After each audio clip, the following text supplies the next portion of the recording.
Good afternoon once again ñëwaat nañ si beneen programme di Beyond the Scores fii si Teledal TV Beyond the Scores nag nekk programme bi nga xam ne dinañ waxtaanee lépp lu involve sports tey nag ñu ñëwaat si beneen samedi rek pour waxtaanee yëfi sports di jaajëf di gërëmal di am kontaan ak mbégtewaat si Africell mi nga xam ne ñoo dépassé programme bi di leen wax ne tamit ne 5 lucky winners today between the game of Liverpool and Tottenham ñu am the correct scores will benefit 5 gigabyte of megabit so try your chances try your luck this is Africell ñoo ko yor tey nag ñu am gan di Uncle T nuyu naa la.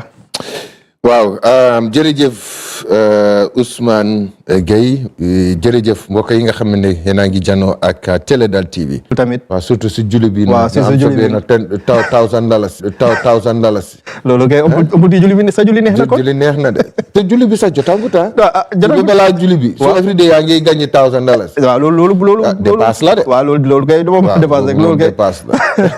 loolu am na ma jërëjëf ñu doon viewers su nekk di seetaan Teledal TV si Beyond the Scores di leen wax ne tamit ne mun ngeen a follow suñ social media handles si yëpp di Facebook YouTube TikTok ak X Uncle T tey nag ñu ñëw war koo ibbi suñu waxtaan bi rek si Gambian First Division League bi ndax gis nañ démba Fortune win na Greater Tomorrow di 2-1 beneen game bi tamit Medina United ak TMT ñoom ñoo doon play ñu gis tamit point bi close na ba 1 point between Fortune ak GPA Gambia Ports Authority tey GPA war a play ak Samga bi nga xam ne ñoo nekk rock bottom last of the table.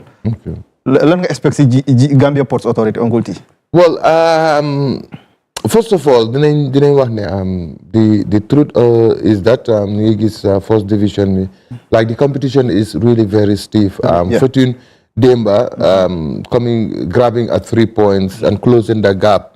ñoom ak GPA I think it's a reminder for GPA ne yéen look if you slip then that's all over. We're coming to take the thing. Yes, but tonight I think will give GPA as the favorite to win that match. But if they fail to, it might put pressure on them. It might put pressure on them psychologically. Yes. Psychologically. So the game it's a matter of win. They need to win. It's a matter of, and then they are playing against a team Samga being on the rock bottom. Samga they are fighting for relegation.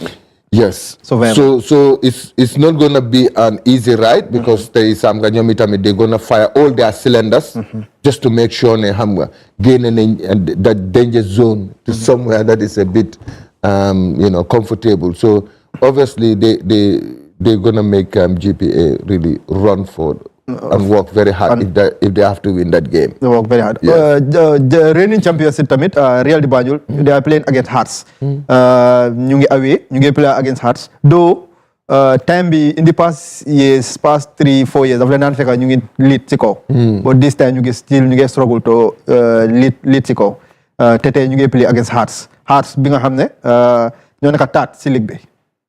Taat ñoom ak Real Taat ak Fort ñooy play ñoom ñëpp a am points 25-25 so xam naa ne match boobu daal Uncle T dina nekk mooy class of titans of match day 17 of the Gambia football field. Yes, I think ne boobu bokk na ci boo xamante ne tey ñu bari bokk na ci game yoo xam ne dinañ ko bàyyi xel torop xam nga rek Real moom Real de Banjul moom mooy loolu. Actually you watch them you watch good football. You watch them you watch entertaining football. xam nga ba tax na football lovers not only the fans but even football lovers. dañuy am that keen interest ci ñoom. Like you said, yes, soo seetee yeneen at yi passé xam nga by this time they somewhere else different. waaye man dama foog ne Real dañ nekk ci they trying to restructure the whole team. Exactly. Loolu is true. Parce que tamit team tamit daf day am transition, yeah. Right? Especially when you are winning for so long. Exactly. So fi mu nekk nii I'm sure that is one thing that is really, I will not say affecting them, but that is one thing they are really working on. And That explains the reason why today, like you said, you see them struggle. Yes, of course. Transition, it's just a period. Exactly.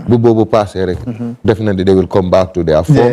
Loolu dëgg la sax ndax loolu xew na si football team yu bari dal na leen. When you are winning for so long, it is very normal mu am yee boo xam ne da nga wàcce defaraat sa team bi. nga jëlaat rythme bi nga égaat try dominate waat ñu gis tamit yeneen games yi Uncle T di Brikama United ak Hawks, Steve Biko wala play ak Team Rhino, Samga wala play ak Gambia Ports Authority, Heart comme ni ñu ko waxee ak Real di Banjul, Bombada di ak Falcons, BST Galaxy ak Dutch Lions war a play. Loolu moo nekk fixo yi nga xam ne ñoo war a play tey. Kon nag we are looking forward to seeing best football or the best games. Uncle T, now we will shift our attention to the Gambia Under 20 women female team. ñu ngi war a prepare waafu zone A competition. ñu gis nag gars yi ñu ngi start nañ seen training camp yi. Uncle T, loo jàngatee. waaw ñoom fu mu nekk nii we just gonna wish them good luck. gars yi gën a góorgóorlu. you know, like I said. The Under 20 women team bi. suñu yaakaar ci ñoom bari na, you know, waaye la ca des rek moom mooy na gars yi gën a góorgóorlu. ba daal indil ñu ndam. waaw fi mu nekk moom. Gambia ak catégorie bi mun a dem. into any competition, any jongante. li ñuy xaar ci yow rek moom mooy ndam. ndam rek. mooy ndam. waaw 2026 moom. waaw ndam dañu war a ndam rek dañu war a am ndam. waaw ñun moom xooluñ ci dara ndam rek. ndam rek la ñuy ut. gis nañ tamit Uncle D comme loolu neex naa dégg ndam rek. gis nañ Under 20 bi tamit recent years yi nekkuñ di def lu bari daal ci football ndax gisoon nañ demoon nañ fi World Cup ñu leen naa dóor ay 12 ay 7 ay 15. I think ne loolu war naa nekk si gars yi wake up call bi nga xam ne mën nañoo try ñu match ak certain teams, African teams si waafu mën nañoo use waafu bi as a competition. Yes. It was really humiliating for us as a nation. Pour ñuy am a whole team boo xam ne xam nga da ngay board the national flag of the Gambia. génna bokk ci ay jongante yoo xamante ne xam nga luñ lay teg duñ ko teg sax ab sareti mbaam xam nga loolu moom benn dëkka bëggut ko. waaye li may wax la rek mooy il faut ñu delluwaat ñu xoolaat bu baax a baax. xam nga Gambian football sax in general. you know, nañ ko dooree ci académie yi nii. because tey boo xoolee we have so many academies. ci inside this country. you know, te foog naa ne tamit su ñoo liggéey. luñ war a door ci académie yooyu la ñu koy dooree.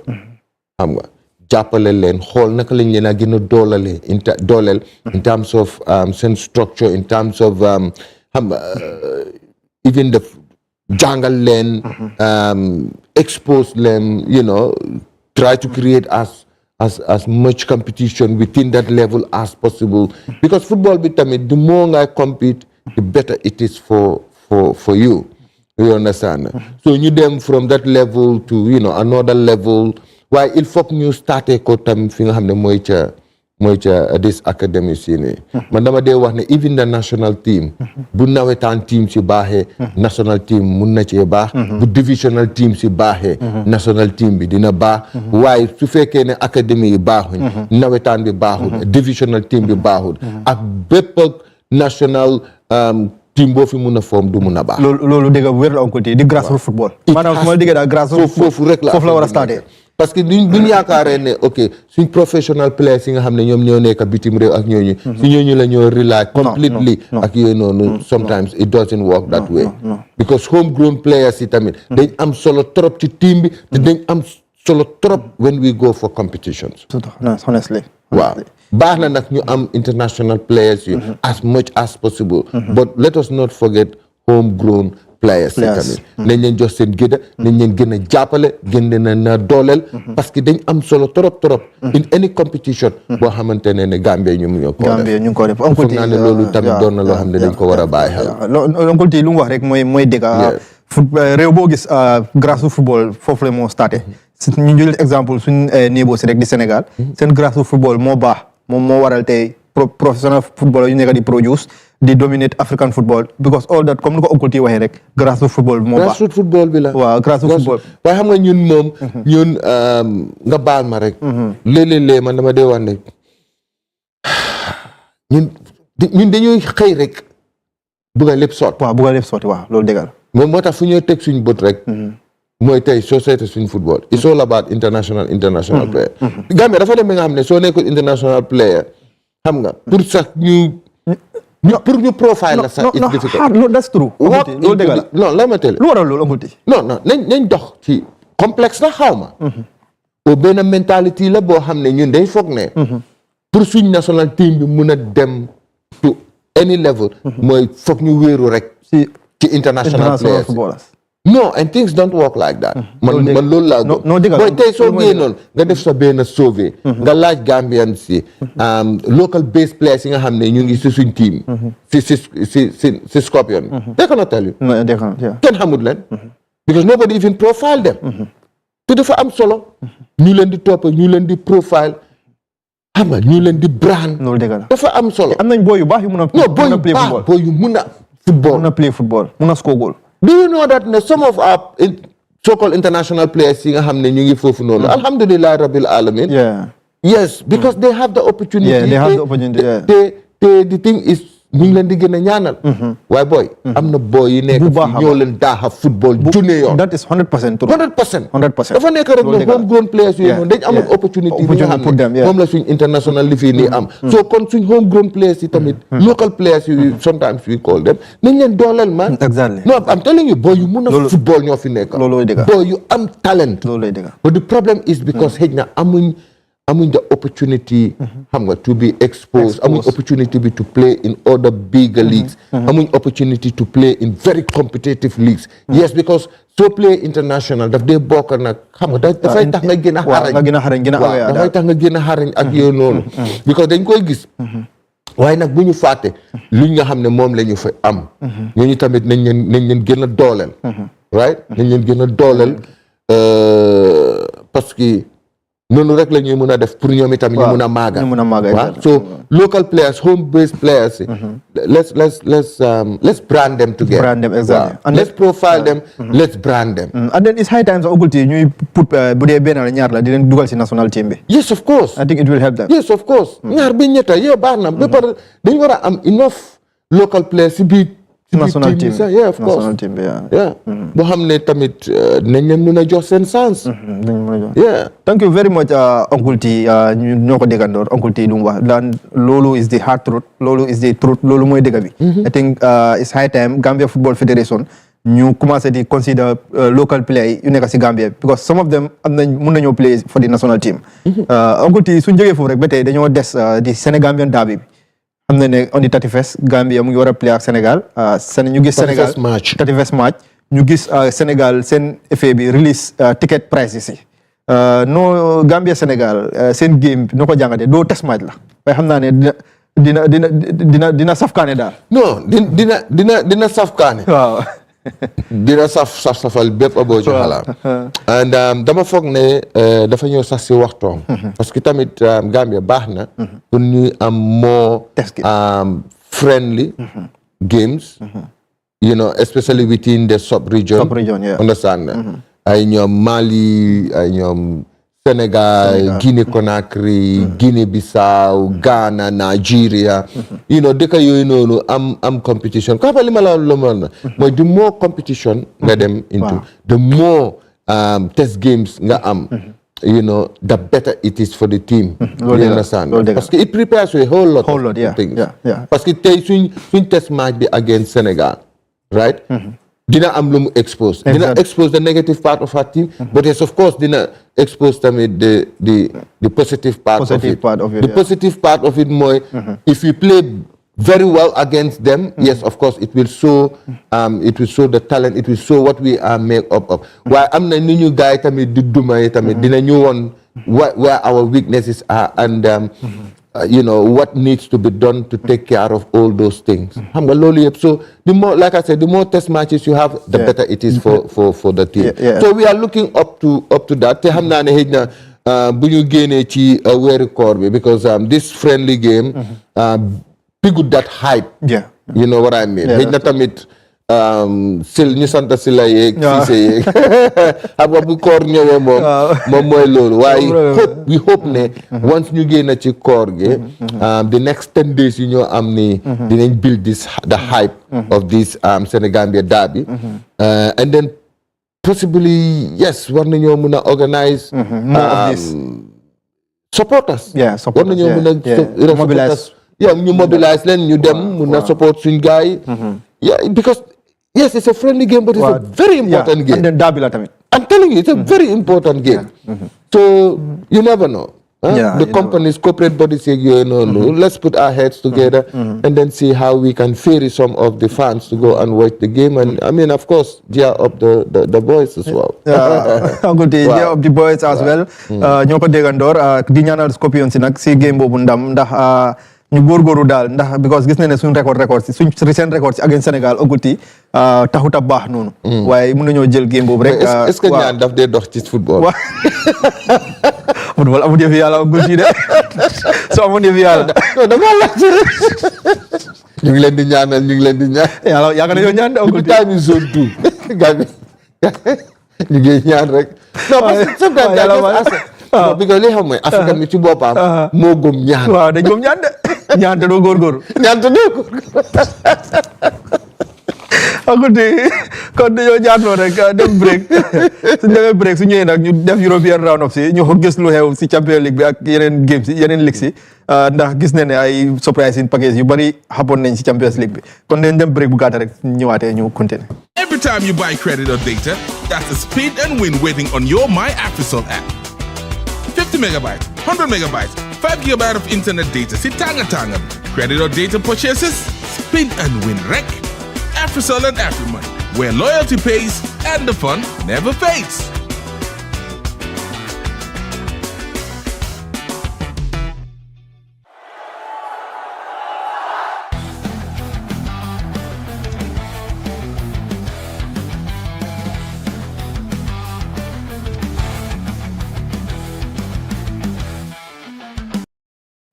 Welcome back once again gannaaw bu jógee si break bu gàttal rek di leen wax yëgal ne tamit yéen a ngi seetaan Télédal TV Uncle T ñu ñëwaat rek war a waxoon ndax am na lu Uncle T waxoon ndax Uncle T prédiction defoon ay prédiction yi nga xam ne yu bari gis nañ ne nekk na dëgg di gërëm Uncle T si loolu rek Uncle T dañoo dem biir Galatasaray ak Liverpool ndax waxoon nga ko fi ne biir Galatasaray du yomba.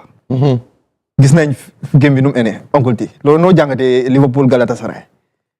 non comme ni ma la ko waxoon na the best result. bi nga xam ne Liverpool mu ne ni ko am was going to be a draw. Right. We know Turkey can be a very difficult ground, a place to compete, especially if you are a visiting, team. Do they yomba?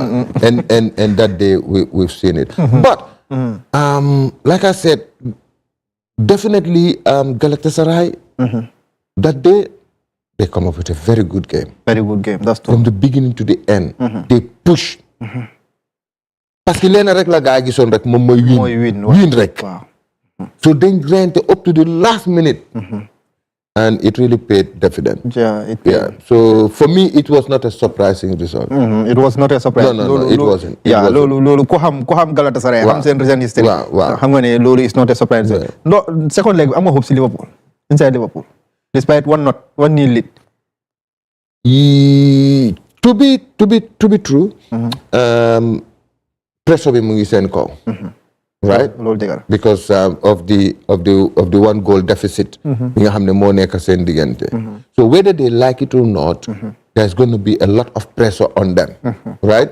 And the thing is, if they allow Galatasaray to score even a goal, it now makes the whole thing more difficult for them, because pressure bi dafa gën a mount. And I'm confident Galatasaray do know inside Liverpool them wéeru.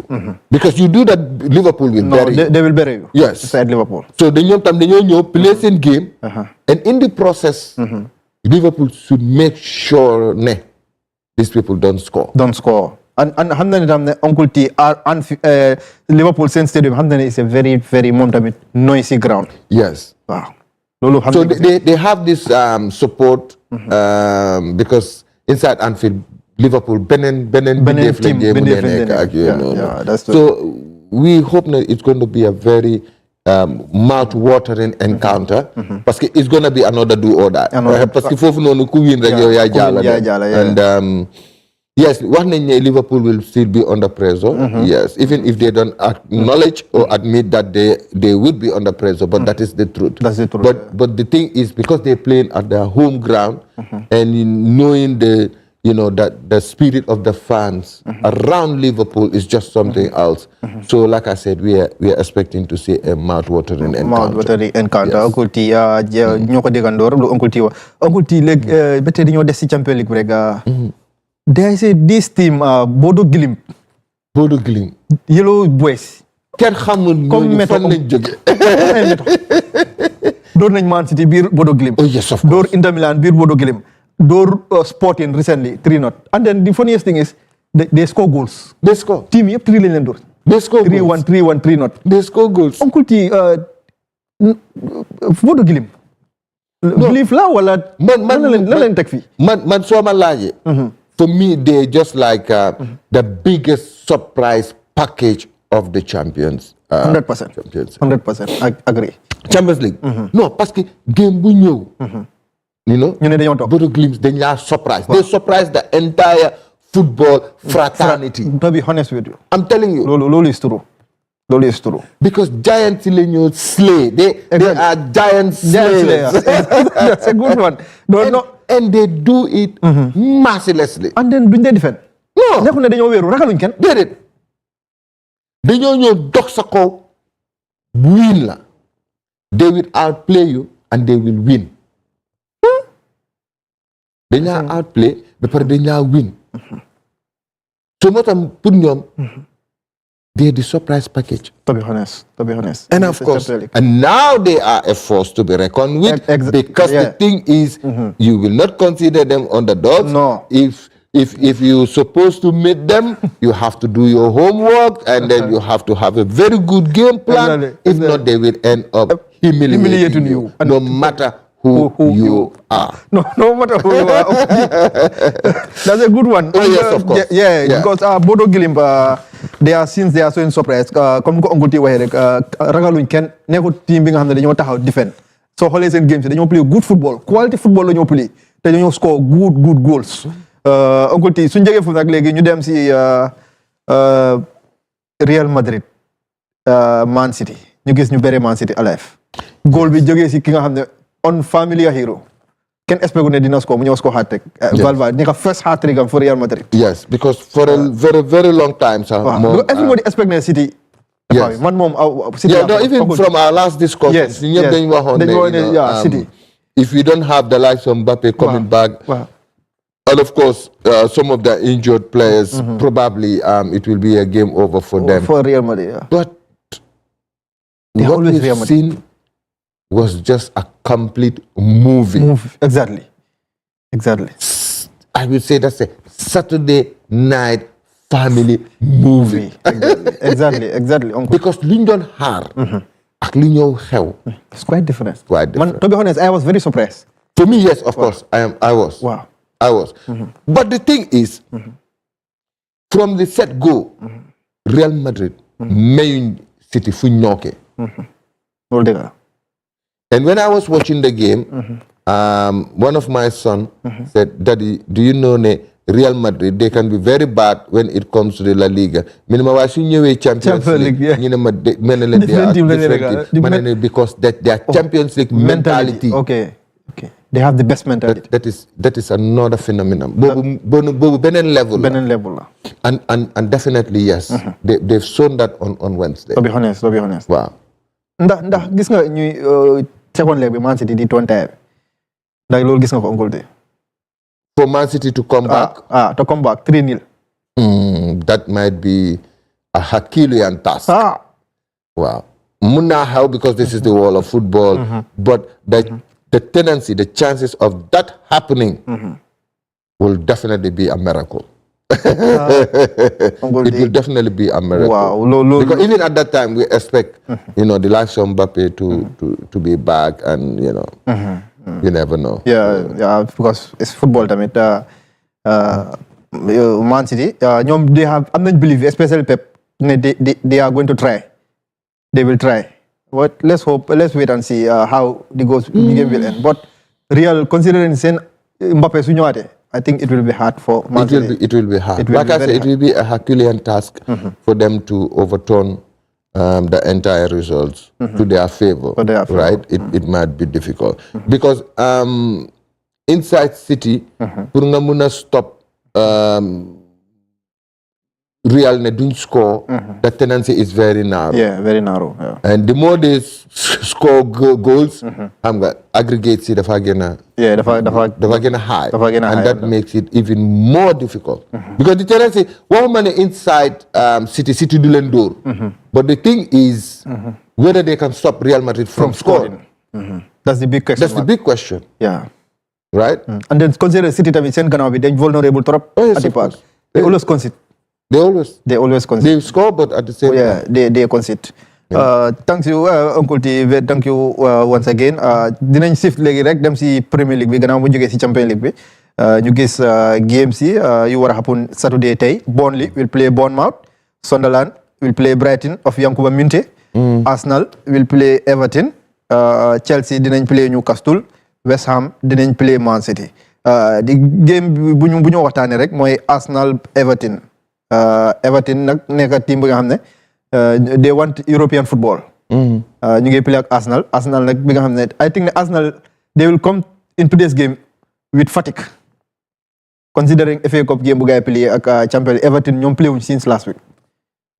Arsenal game yi Arsenal bi ak Everton bi. If I have to put it on percentage scale, I'll give Arsenal 75%. 75%, huh? 75% probability. Probability, okay. That they're going to win the game. Yes, coming they're coming into this game with a whole lot of fatigue, and the like. This is a team that we have known or seen demonstrating towards the end of the league where they have a lot of problems. A lot of problems, yes, Arsenal. This is a team over the years they have shown that towards the end of the league is where they always have their problem. That's true. And this season is no exception. No exception. Right? The fatigue has already crept in because, as you know, they have been playing other competitions as well. So it's going to be difficult for them, but I would still give them that 75% probability, because it's a team, world-class players, very good players. Yeah. So yes, they've come into the game with a whole lot of impediments, if you call it, if you like it, or probably some little bit blockages as a result of being fatigued. But it's Arsenal, and they are playing. This is Arsenal. Yeah, and they are playing home. This is the Gunners. They know what is at stake. They know what is at stake. That's true. Lolu dégg la suñu jógee foofu rek ñu quickly rek ñu dem si gis rumors bu nekk di happen Yankuba Minteh Liverpool. Minteh nag nekk player bi nga xam ne after Doku in the Premier League moo gën a beat opponent am inside the penalty box di Doku. Kan Yankuba Minteh replace Mohamed Salah. waaye yu rumor boobu yan na doon dégg. waaw ku dul Mohamed Salah sax. waaw Yankuba Minteh. mun na laa replace. dëgg la ku wér. I'm telling you. Kudut. For me, you ask me my honest opinion, there is no club in the world where Minteh cannot perform. That's true. 100% true. Mun nga ko ëppa skills, mun nga ko ëppa whatever. Leena la Minteh am boo xamante ne lu raar la ci football la mooy jom. Non dafa am jom. te jom boobu noonu moo ko dee jàllale te jom moo ko fi nga ko xaarute c'est carrière num yes I'm telling you num fast forward carrière jom la rek Jom moo ko may loolu de. yes. nga dégg. match sam day in day out. situation boo xamante daf leen dee jaalale. booy daf laa woon ne kii jom rek moo ko. jom rek. dem bi jeex tàkk. ma ne jom rek. mun nga ko ëpp dribbling skills bu la neexee ëpp ko speed ëpp ko waaye jom. to achieve results. to go all out. non amul benn player bu ko gën a am. loolu xam nga xel laa ko dee xoole ci loolu. Cristiano Ronaldo jom. bokk na ci lu ko àggaloo fi mu àggatee. waaw loolu dëgg la. joxe lépp te ba tey mu ngi wane jom. non of course ba ëllëg mu ngi wane jom. Minte dafa war a jàng si. yes. ñëpp d'accord nañ ne ay Messi ñoo ko mun fii karab mais lan moo ko jaalale jom. suñ Gambian football Uncle T ma gis ne Minte dafa xala utee gars yi mentality tuuti. dafa am certain player dañ dee teel a doylu. lu waral loolu teel a doylu boobu. moom foog naa ne teel a doylu boobu noonu. si suñ DNA la nekk. si DNA bi la de Gambie. man loolu laa gëm. and definitely the youngsters yoo xamante they coming up. they have to avoid that. parce que gis nga teel a doylu. dafay teel a rey carrière. loolu dëgg la. dafay teel a rey carrière. moo tax youngsters yi nga xam ne ñu ngi ñëw. il faut que ñu am role models yoo xamante ne they will look up to those people. tey Cristiano Ronaldo. àddina li ci biiram yëpp la am. waaye teel a gën a mun bugg a football. dan bam nekkee diggi jamonoom sax. loolu dëgg la. xanaa su ko neexoon su doon affaire bi xaalis rek la. noonu di ko retire na ci football bu yàgga. loolu dëgg la parce que am na lépp loo xalaat ci alal am na. am na ko that's true. but he still keeps moving. playing yaa fanaa jom daal. jom moo ko yóbbu kon nag suñ Gambian football ay war nañoo lifin si Yankuba Minte. to bi xam ne war naa ne pour woon la ne rek. ñun teel a doylu bi. Gambien bi na capte rek. waaw soo amee tuuti rek. ñun suñ captee tuuti rek. foog nañ ne wuup. rey nañ ñëw rey ñaay bi. loolu dëgg la. nañ amaangum benn kër. na nekk benn self container. bul ñaan yàlla sax mu nekk story building. ñu am benn range. xale yi naan ko range. waaw range. mbaa nga am sa benn four wheel. am nga tuuti wéccit ci banque bi. rek yow foog nga ne. yow rich there. àgga nga foofu noonu. te xaajuloo. dafa du xaaja jegew doo dooraanguloo sax. loolu dëgg la. non I'm telling you. non non du dooraanguloo. te suñ play yu bëri loolu moom moo leen dal bi xaalis bi commencé di dugga rek. foofu lañ commencé di bàyyandeku. parti bi door. te boy. yow xaalis boobu ñu laa jox. remember de da ngay dem di jël di ñëw di spend. nekkul ne ñoom dañuy jël di dem di invest sax de. loo xam ne daf leen a jural. moo tax balaa nga ne vite fait rek gars yi broke. loolu dëgg la. non because ñun dañuy teel a doylu. am nañ moto am nañ kër am nañ tuuti xaalis. commencé nañoo sanse ñu ngi dem ci club yi ak yooyu noonu. te booy lekka xobet moo neex. waaw bu baax a baax. dem rek di jël ci cash bi rek di dem di dóor. dara daaw. non guddi xam nga lu dee xew. benn suba ngay dem doo fa fekkaat dara. loolu moo ñu dal. loolu mooy parce que ñun suñ jeekoo tuuti rek. ñun sax du jeeko ñun capte Gambie capte la. suñ capte rek ñu ngi ñun suñ captee rek. the first thing bi ñooy xalaat rek moom mooy noos. noos bi door. parti bi door. it affects our players. it affects. du rek sa suñ football ay. daf dee dal ba suñ koto yi. suñ koto yi yes of course. exactly Uncle T loolu baax na kon nag Uncle T di ñaanal Yankuba Minte rek. yal na ko yàlla def mu free from injuries. ndax deal bu nekk di dox nii di rumors. mu dem turu ñu gis mu dem solve si Liverpool I think Gambians yëpp nañ happy ñëpp a ngi ko ñaanal si loolu. non boobu moom. waaw ñëpp a nekk behind him ñu koy ñaanal. and we hope ne. ñun amuñ ñun ren rek moo ñu jaaxal. mooy opportunity bi pour mun a dugg. waaye su duggee ne du perform. non boobu performance moo xam nañ ne dafa dina ñun kay léegi luñ lu ëpp suñ boppa bi rek mooy. yan na ko yàlla dimbale rek. waaw am da opportunity rek. to play waaw surub li su duggee rek dina. pour man dinaa la wax leena tey. Minte inside Liverpool. dafa nekk different. it's a springboard for him. exactly loolu turu loolu dëgg anywhere any club in this world. mën na laa play. Uncle T. any club du ci any team na play Liverpool. yeah. you know su play Liverpool. any team in this world. yeah. mun na ko mën na laa pila loolu dëgg la Uncle T quick one last but not least rek Iran gis nañ Iran withdraw from the World Cup Uncle T loo gisee loolu no it's obvious wax dëgg they cannot no doo mun na it cannot work no woo bu nekk Middle East nii la mun a jural World Cup bi considering there are some Middle East teams yi nga xam ne bokk nañ si World Cup bi waaw xam nga if you look at it first of all it's a big disappointment that we are going to have Iran to withdraw from this prestigious competition because of security reasons even though yes they will be playing the games thousands of kilometers away from Iran. But remember, psychologically, mentally, right? You cannot be out there, the football, te ay bomb ñu ngi daanu sa biir dëkk. Especially America lañ ko play. Especially America nga ko play. ñoo am problème. Yes, and although even they will provide them all the securities, you know what I mean, but yet still, they're not going to be comfortable. They're definitely not going to be. So for me, it was the best and the right decision to just bow out of the tournament. Yes, you know. Même even to fake America, it's a red carpet line tegal the Iranian team. You know, like I said, psychologically, mentally. Since sport minister. Because you are in the midst of your own enemies. You want to play football. At the same time, the same enemies are bombarding your backyard. Loolu makes sense. Boobu du dem. Waaw du dem. Jërëjëf Uncle T nag lu neex du doy. Amoon nañ so many things lu ñu waroon a wax waaye waxtu may ñu ko. Ba tey rek di gërëmaat Africell rek ñi nga xam ne ñoo dépassé programme bi. Di leen ñaanal rek luñ bugg rek si dëkk bi yàlla defal leen ko. Uncle T rek ma bàyyi la nga tàggoo.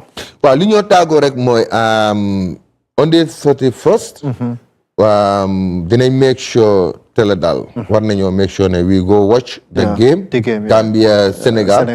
We watch ko, and then we'll see what best we will do towards that. Then we'll have our team to go over in Dakar and then watch that game. I'm not sure of the filming, but as a person, yes, we can be there to watch the game, and of course that will give us more time, more opportunity to analyze a whole lot of things. But right after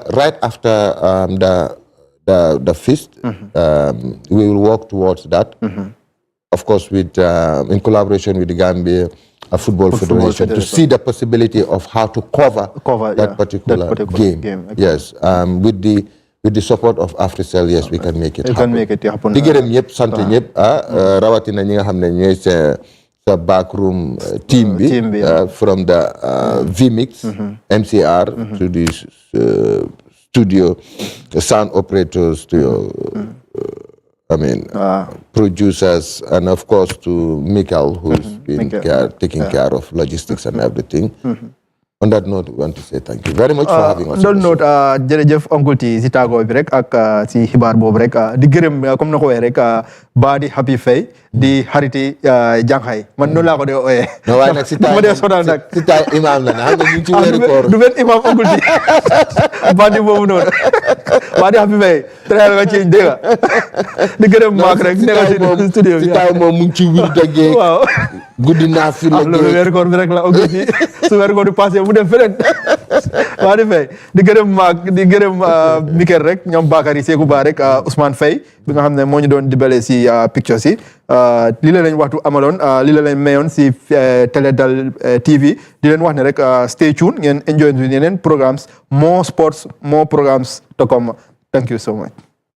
We've got fantastic new social media bundles just for you. Here are your options. 50 megabytes for $10 is valid for 1 day. Enjoy 400 megabytes for $40, valid for 7 days. Get a massive 1,200 megabytes for $100 is only, valid for 7 days. Simply dial *120# and press 3 to pick the social media bundle that suits you best. Subscribe now. Why settle for one when you can talk with two? With the Africell TOK service. For just $99, you get a massive 1,200 minutes of talk time to share between your two favorite people. To activate, dial *135#, select your two Africell numbers, and you're locked in for a full month of conversations. Africell, connecting you to your peoples.